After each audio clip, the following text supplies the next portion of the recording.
All right, we're going to test a claim about a proportion today, testing a claim about a population proportion. This is going to look real similar to what we did last week, and they did that on purpose. I'm going to grow it just a little bit, but other than that, it should look very similar, and hope that you pick it up really quickly. Two common methods for testing a claim about a population proportion are, one, to use a normal distribution as approximation to a binomial, which is what we're going to do just about all the time, and to use an exact method based on a binomial probability, which we may get to tomorrow and may not, but we're definitely going to do number one a lot. Notation, make sure you know what all these symbols stand for. N, as always, is the sample size, or how many trials there are if we're doing the exact method. P hat is always X over N being the sample size, X being the successes in the sample size. Little p is population proportion, not sample proportion, but population proportion. And Q is always 1 minus P. All right, requirements. These things must be true before we can even do these problems, and they may make you check these today, so be ready to do that. First of all, the observations must come from an SRS, a simple random sample. The conditions for binomial distribution must be satisfied, which means there's two possible outcomes. There's a fixed number of trials. The way you do the mean is N times P. The standard deviation is N times P times Q. Now, these are two other conditions that must be, because this is binomial also. N times P and N times Q must both be greater than 5 or equal to 5. Notice it doesn't say P hat, it is actually P. And note down here what it says at the bottom. P is the assumed proportion, not the sample proportion. Okay, so it's the assumed population proportion, not the sample proportion that you do in your calculations up here to figure out if the conditions are met. All right, test statistic, this is on your formula page. We actually worked through this a few times last week. You can use it quite a bit today, so make sure you see that on your formula page, or if not, if you don't have that page, make sure you write it down. P-values. The way we're going to find p-values is we're going to use our calculator. We're going to go to normal CDF. We can use p-values as long as we're using the normal distribution, and we're using normal because we're using finding p-values. Critical values, we're going to use standard normal distribution or inverse norm. Remember, critical values are z-scores. That's what they are. They are z-scores. P-values are probabilities or area under a curve from a certain point. Caution, don't confuse a p-value with the little p, or population proportion. They're two different things. The p-value is this. The p-value is a probability of getting a test statistic at least as extreme as the one in the sample data.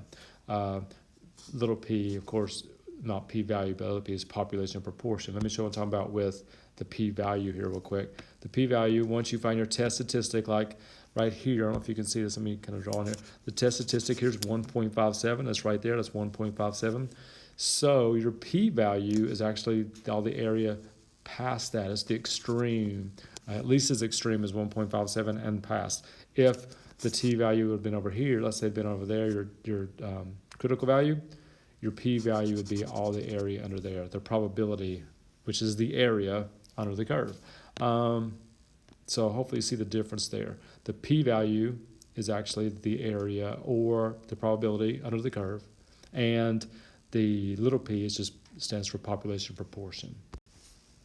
P-value method, computer programs and calculators especially. StatCrunch does this really well. And calculators usually provide a p-value. I wonder if I should show you that or not. So the p-value method is used a lot. Confidence interval method, you can also do confidence intervals to do these things. I'm going to be very honest with you, we're not going to do them very much. They're not as exact as p-value or the traditional critical value method. So I may show this to you, but to be honest, we're not going to do very much of the confidence interval method. Caution, here we go. This is about the confidence interval method. When you're testing claims about a population proportion, the traditional method and the p-value method are equivalent, so they always give you the same result, which is a big deal. However, the confidence interval uses an estimated standard deviation based on the sample proportion. Consequently, it's possible that the critical value and p-value methods may yield a different conclusion than the confidence interval, and that's why we don't use it that much. So I highlighted this down here for you. A good strategy to use is use the confidence interval to estimate a population proportion, but use the p-value or traditional for testing a claim. And when I say traditional, every time I say traditional method or you see the words traditional method, that means critical value method. All right, let's start an example here. This will be pretty much the rest of the video. Based on information from the National Cybersecurity Alliance, 93% of computer owners believe they have antivirus programs installed on their computers. In a random sample of 400 scanned computers, it is found that 380 of them, or 95%, actually have antivirus software. So use the sample data from the scanned computers to test the claim, here's the claim, that 93% of computers have antivirus software. So we're going to test that claim, see if it's still true. All right, so first we got to make sure we can do this. We got to test our requirements. Number one, 400 they were randomly selected.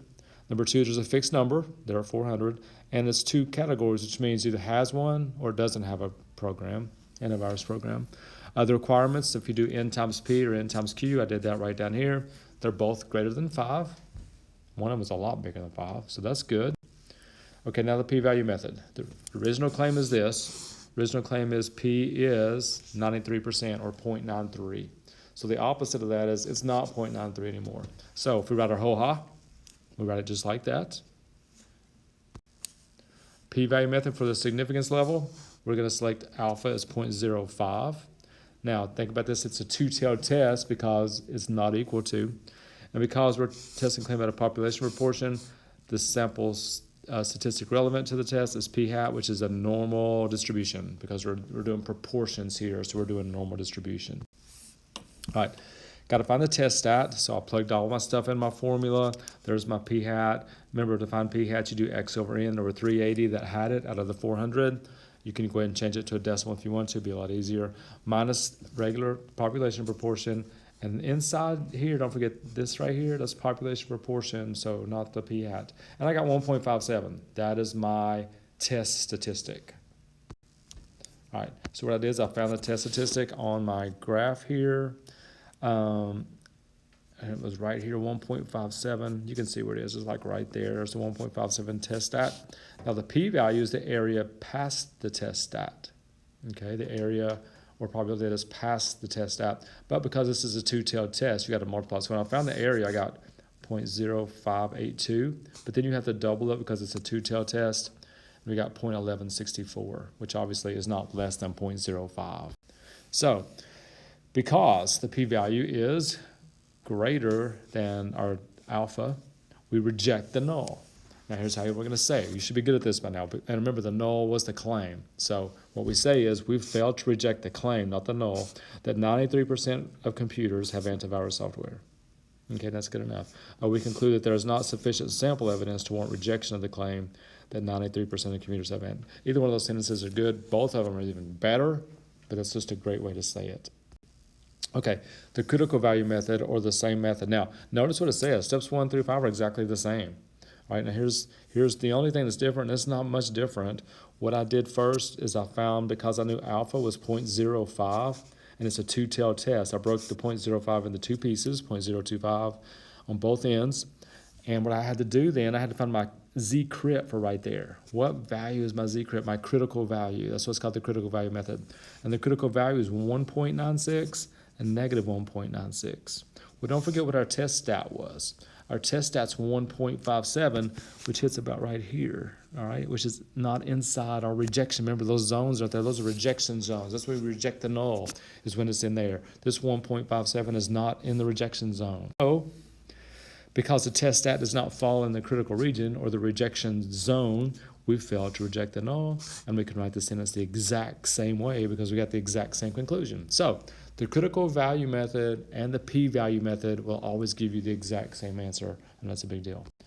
The confidence interval method, I went through and did this, and the confidence interval, you got that confidence interval when you did what we did way back in chapter 7, and because it contains 0.93, we can say the same thing. But I will say, sometimes you do the confidence interval, it will not give you the same answer. So we're going to stick with the p-value method and the traditional critical value method. And that's all I got. We'll see you tomorrow. We'll work on some more of these. You should be great at this, gosh, by the end of class tomorrow. See you then.